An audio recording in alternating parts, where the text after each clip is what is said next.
जिसकी नीयत में नहीं कोई खोट, जिसके नीयत में नहीं कोई खोट, उसे आमाल छुपाने की जरूरत क्या है।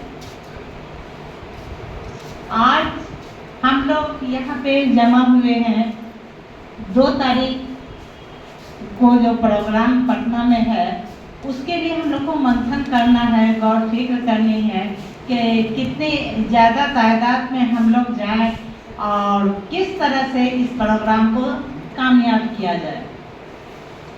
इंशाअल्लाह जैसा कि मुझे उम्मीद है कि ये प्रोग्राम एक ऐतिहासिक, अपने आप में एक इतिहास लिखेगा और जो है हमारे जो अपोजिशन है उसको अपने कमतरी का एहसास दिला देगा 2 अक्टूबर।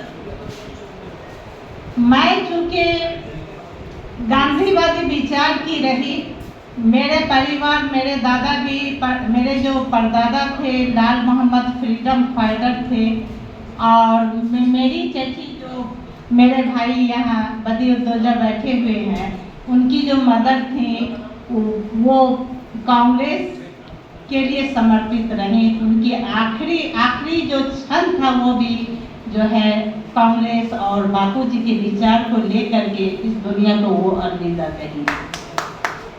और मेरे जो हस्बैंड हैं वो पूर्णिया कॉलेज में एचओडी थे, अररिया कॉलेज प्रिंसिपल होकर के रिटायर किए, जो अब तक के 12-13 रिसर्च करवा चुके हैं और अभी भी उनका जो है रिसर्च वर्क चल रहा है, किताब लिखी जा रही है।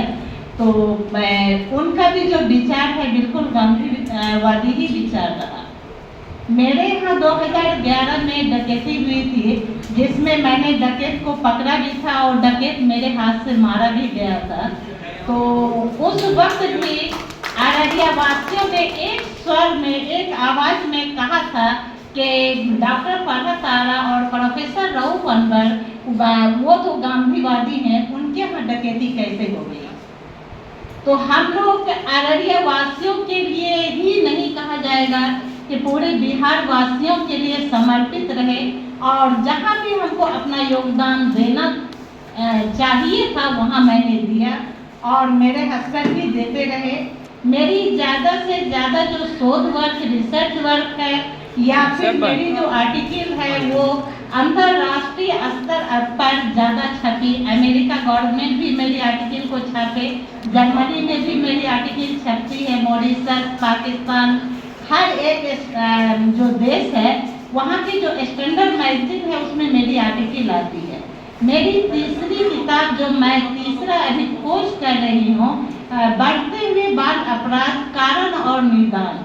हमारे बच्चे जो चाइल्ड क्राइम की तरफ जा रहे हैं, अंधकारमय हो रहे हैं, नैतिक मूल्य का पतन हो रहा है, उसका कारण क्या है, ये मेरा तीसरा खोज है। और मैं सोचती हूँ कि अगर ये मेरा खोज पूरा हो जाता है, मैंने जेनेटिक्स से उठाया है, अभी 27 पॉइंट पर मैं पहुँची हूँ, और ये किताब लिखने के बाद मुझे अपने आप में मैं महसूस करती हूँ कि पूरी वर्ल्ड के लिए नायाब ये होगा, और सब लोग महसूस करेंगे कि ये इंडिया ही क्यों सोचा, या बिहार की एक बेटी ही के सोच में ये कैसे उत्पन्न हुआ, ये हम लोगों ने क्यों नहीं पहले खोजा। तो ये जो है अररिया जो है कभी भी किसी फील्ड में पीछे नहीं है। हमारे सामने हमारे अहसन रेजा भाई जो यहाँ के पहले IPS हैं, वो बैठे हुए हैं, और वो अभी आप लोगों को बतला दिए कि इलेक्शन लड़ने के लिए उनके पास पैसे नहीं हैं। क्यों पैसे नहीं हैं?